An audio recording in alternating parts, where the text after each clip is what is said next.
উদউনি আস্তাজিব লাকুম ইন্নাল্লাযীনা ইস্তাকবিরুনা আন ইবাদাতি সায়াদখুলুনা জাহান্নামা দাখিরিন।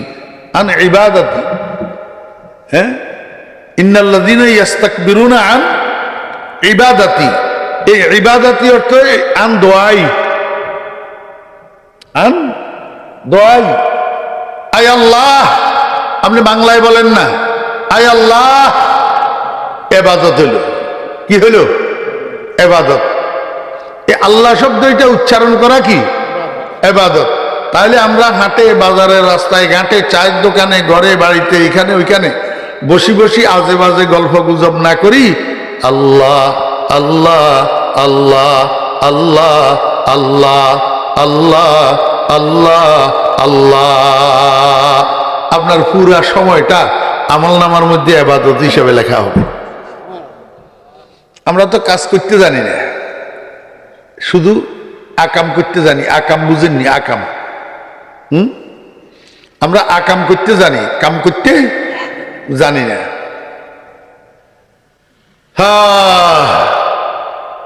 তাহলে আল্লাহ পাকের মোট নাম কয়টা? 100টা। জাতি নাম একটা, সিফতি নাম গুণবাচক নাম কয়টা?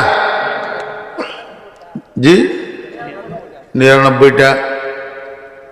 একটা বাচ্চা জন্মগ্রহণ করার পর 7 দিন বয়সে বাচ্চাটার নাম রাখছে আব্বা আব্দুল করিম। কি নাম রাখছে?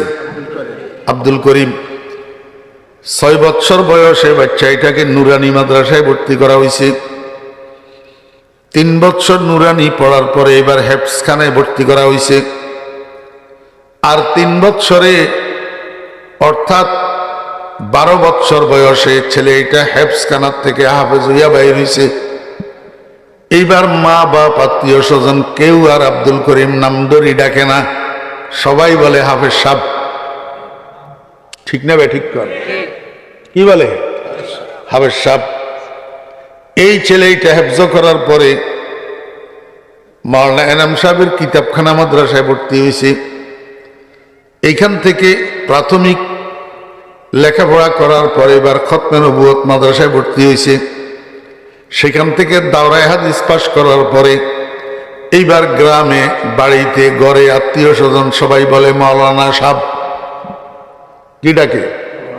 মাওলানা সাহেব। এইবার আরো 2 বছর এফতাই পড়ি বাইর হয়েছে, আর এবার সবাই কয় মুফতি সাহেব। কি কয়? মুফতি সাহেব। আমার বেয়েরা দোস্ত আবাব, ব্রাহ্মণবাড়িয়া শহরে একটা বড় মসজিদে উনি খতিব নিয়োগ হয়েছেন, খতিব। এবার মহল্লার সব মানুষে আব্দুল করিমও ডাকে না, হাফেজ সাহেবও ডাকে না, মাওলানা সাহেবও ডাকে না, মুফতি সাহেবও ডাকে না। সব মুসল্লিরা কয় খতিব সাহেব হুজুর। কি কয়? খতিব সাহেব হুজুর। ছেলে যখন বড় হয়েছে, উপযুক্ত হয়েছে, চাকরি করতেছে, বাপে এইবার দরিব বিয়ে করে দিছে। শ্বশুর বাড়িওয়ালারা পিছনের এই নামগুলা একটাও ডাকে না, কয় রহিমার জামাই। কি কয়? রহিমার জামাই। শ্বশুর বাড়িওয়ালারা এই নাম এগুলো একটাও ডাকে না। তো শ্বশুর শাশুড়ি আত্মীয় স্বজনেরা কি করে ডাকে? রহিমার জামাই। কয়দিন পরে বাচ্চা একটা হয়েছে, বাচ্চা এটার নাম রাখছে জোনায়েদ।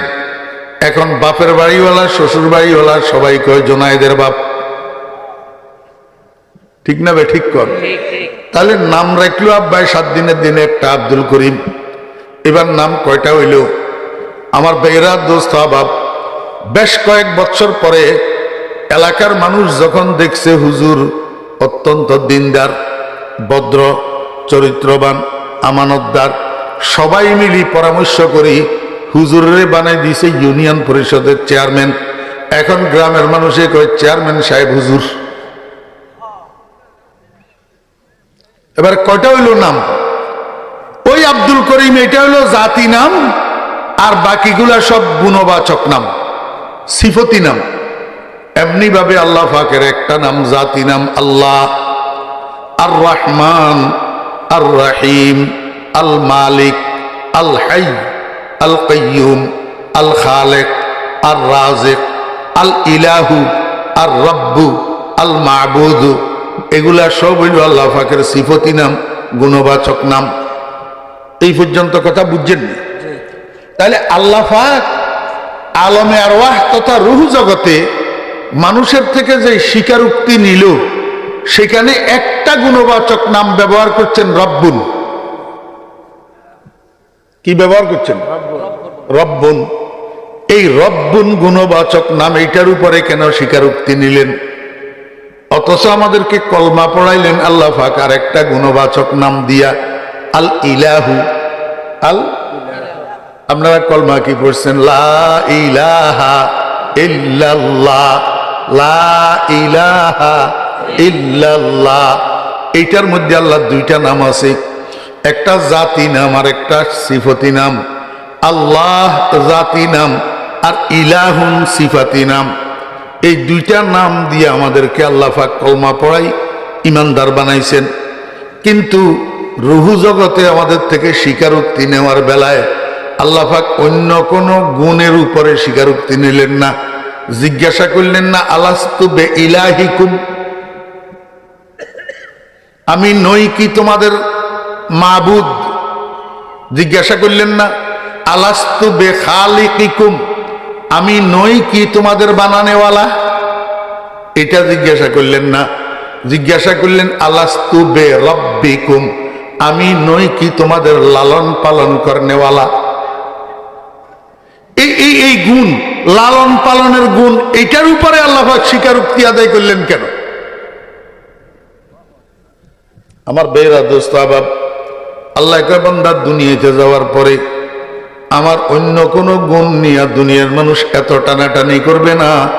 এই প্রতিপালনার গুণ, এটা নিয়ে দুনিয়ার মানুষ লালন পালন টানাটানি করবে। আমার সিফাতে খালক, সৃষ্টি করার গুণ নিয়ে কোনো পাগলেও টানাটানি করবে না। কেউ বলবে না আমি তোমাদের স্রষ্টা, এই কথা কেউ বলবে না। কিন্তু আমার রুবুবিয়তের গুণটা, আমার প্রতিপালনার গুণটা লইয়া টানাটানি করবে কেমনে? ছোট্ট বাচ্চা, বয়স 7 বছর, ক্লাস 2তে পড়ে, সবসময় স্কুলে যায়। একদিন স্কুলে সে যাবে না। মায়ে কয় বাবা স্কুলে যাও, হে কয় আমি যাব না। আরে বেটা স্কুলে যা, কয় আমি যাব না। তো পেয়ারা গাছের চিকন একটা ডাল লইয়া মা যখন ফিটের উপরে 2-3 গা আঘাত লাগাইছে, এবার চিল্লাইতে চিল্লাইতে কয় জামু জামু জামু জামু। জি, এখন বাহিরে যে ঘরের সামনে মা পেয়ারা গাছের ছোট্ট একটা ডাল দিয়া 2-3টা লাগাইছে, চিল্লা চিল্লি করতেছে। বাপ তো ঘরে ছিল, ছেলের চিল্লা চিল্লি শুনি বাপ ঘরের বাইরে আসছে।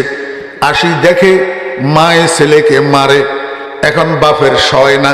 বাপে কয়, তুমি এরকম করতেছো কেন? বাচ্চারা মারতেছো কেন? কে তুমি? বাচ্চার কে তুমি?